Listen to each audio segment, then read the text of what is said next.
Well, hello again, everybody. Mark Laurrie, your Niagara Falls Superintendent. Took a week off, celebrated the long Memorial Day holiday, and again, to those who went before us and honored us with their sacrifice, happy Memorial Day.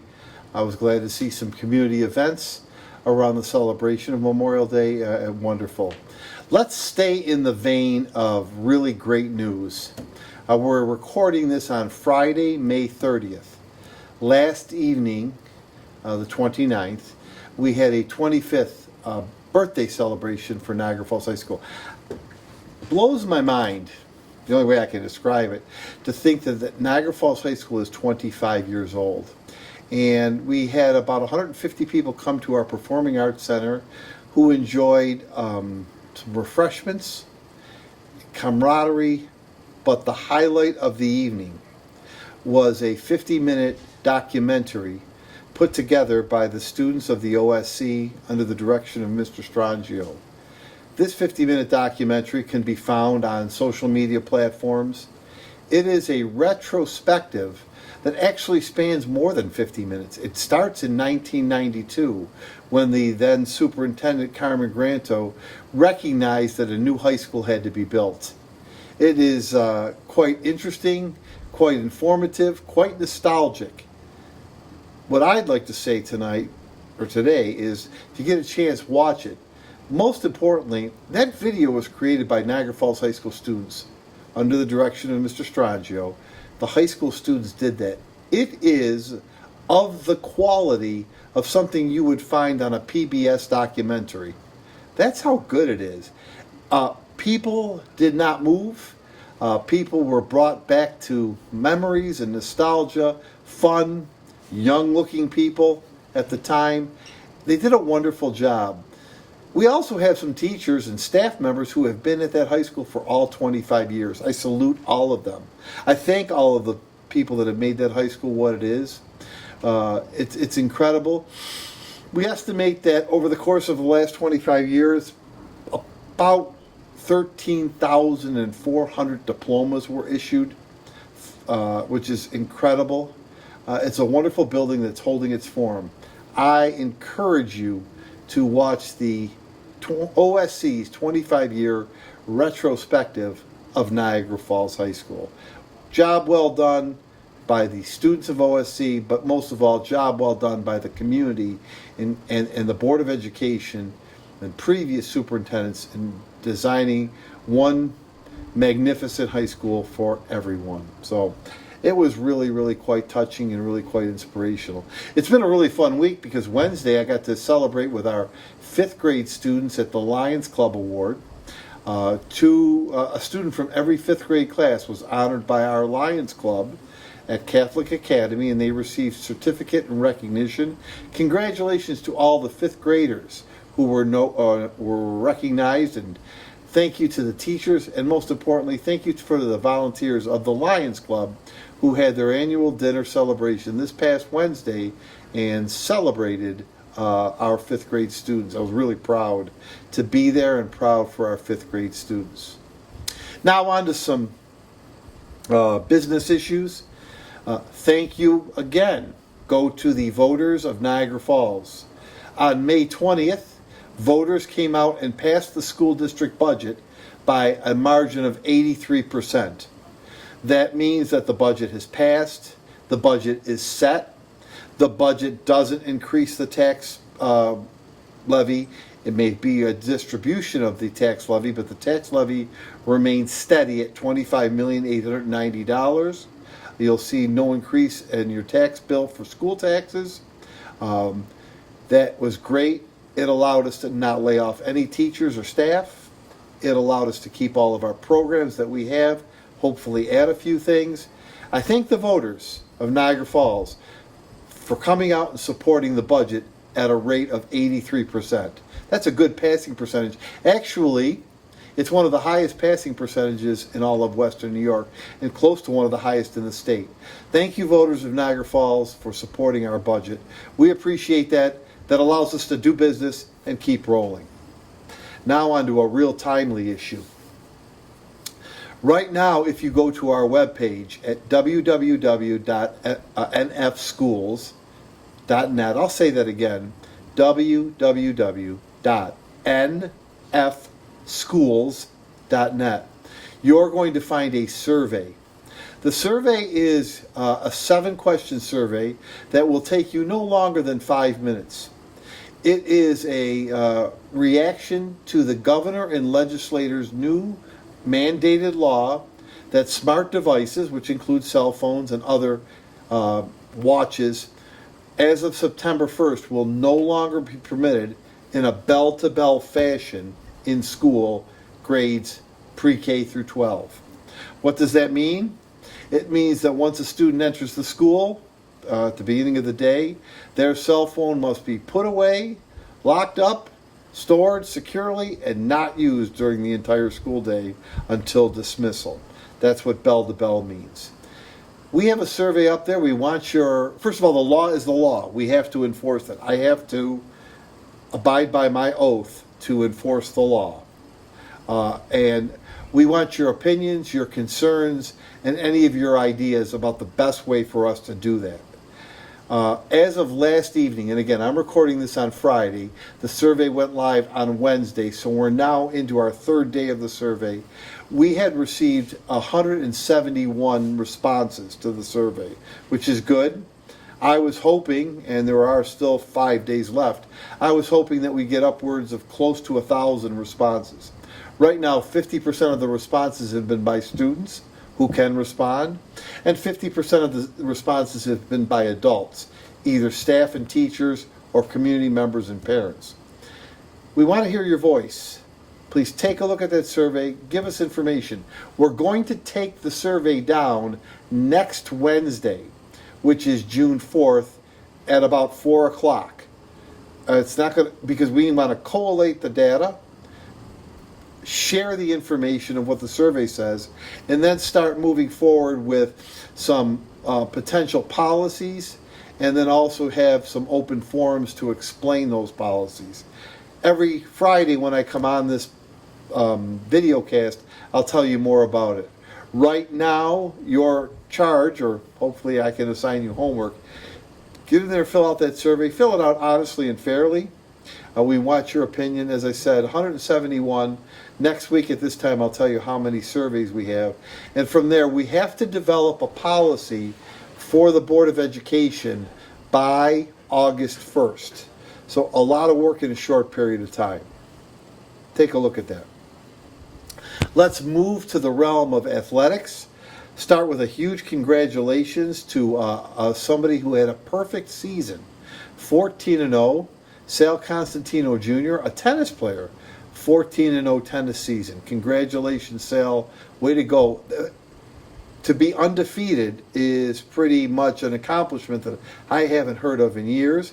Now, Sal will represent our school in the sectionals as the lead sectional player, and we wish him well. Other sports, I know that our girls flag football team had a great season and battled hard. Our girls softball season concluded their year with a tough sectional loss to Lancaster. As of this taping, when you're watching it, our boys baseball team has won one and lost one, and the deciding game of boys baseball will be Saturday night against Lancaster to see if they'll go on to the regional. So let's go Niagara Falls Wolverines boys baseball team had a great season. Let's do it. 40 students who are running outdoor track are still alive and could qualify for the sectionals. 40 students can do that. I'm missing a sport or some recognition. I'll pick it up next week.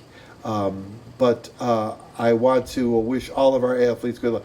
What I really wanted to say too is that incredible number of students who participate in sports also were scholar athletes, meaning they made a 90% or better average on our team. 100 students that did that. The point is, athletics makes us better. We've talked about the great TV studio. We've talked about sports already. There's a lot of things for kids to do at Niagara Falls High School. That doesn't even include drama and theater, which his season is over, and I heard yesterday they're starting to get ready for the next season of drama and theater.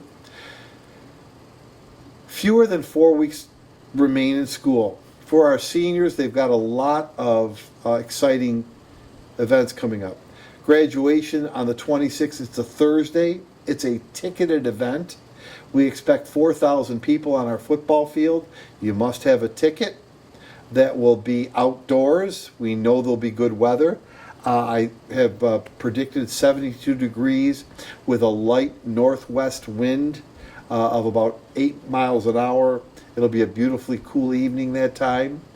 Moving backwards from there is the prom and the post-prom, which will be held on the campus of Niagara Falls High School again. Always fun, always safe. Post-proms have been going on since 2008. It's a lot of fun. Kids stay there till 2 o'clock in the morning and do safe things. We're proud of that. Back up even further to the Friday before, and it's Class Day. Now, Class Day this year at Niagara Falls High School is on a Friday. They have a pep assembly. Then they have their parade. Their parade will take the normal parade route, leaving Niagara Falls High School, going down Porter Road, down Hyde Park Boulevard, past Hyde Park School, past Gaskill. I know they're going to have the students stand outside of those two schools and cheer our cars on, down to Pine Avenue, up Pine Avenue, and then into the school to the field house where they'll have a picnic and fun. We also have our senior awards. Tens of thousands of dollars of scholarships will be given on our senior awards night. And finally, we'll have our partner breakfast, which is also during that week, and we celebrate the business partners that have worked so nicely with our students and given them opportunities to really thrive and learn beyond the classroom. That's the fun part. Our students begin their Regents exams. Some students begin their Regents exams June 10th. That is an early Regents. June 11th is a Regents. The Regents exam calendar is published. The high school has it. Please make sure that you know when those dates are. Make sure you're prepared and ready for your Regents exams. Also in that time, coming up in the next 4 weeks, there'll be the celebration of Juneteenth. On that day, there is no school. June 19th, no school, no work for anyone. We honor and recognize and celebrate Juneteenth as a school district that day. And then the final week, we work hard and celebrate the close of year 118 in the Niagara Falls City School District. It also interesting that on a personal note, this Sunday, June 1st, begins my 10th year as superintendent. And then September starts my 42nd year in the school district. Personal, probably, unimportant trivia, but it's something that I remember and think about all the time. Giving you a lot of information. I'm going to leave just with a message to those that are watching. June is fun. June is exciting, especially for our seniors. I want to ask everybody to pause and slow down. If you're a citizen around the city, slow down and drive in your drive. If you're a student, I know there are events, there'll be parties. Safe, safe, safe. Really want to emphasize that with everybody. Safe, safe, safe. It's exciting. We care about our students. We care about our community. We care about you all. Safe, safe, safe is most important. So take an extra second before you hop in the car, before you make a decision, and just really, really think. We really love and care about all of our kids, and we don't want anything to happen to them. We've had a good record of that happening. I think our students really understand, for the most part, about what good safety is and what they need to do. That's all of our updates for this week. We'll be back next week. We'll start to tighten up and close in on some things. I really need you to know that the biggest issue in front of us is the cell phone policy. I also want to tell you the 2 school board meetings are coming up. June 5th, there'll be a high school report, and there will be some agenda items for summer to talk about. If you didn't get a universal pre-K application and your time is quickly closing, UPK applications, pick them up and get them in. And also, in addition to that, there will be a board meeting on Thursday, June 12th. At that board meeting, we are going to do some honoring. The Niagara Area Heritage Foundation for the beautiful murals that they put on the side of Abbott will be recognized. Mr. Joe Sparbetti, who has retired and been very generous in reading to our students at 79th Street, will be honored.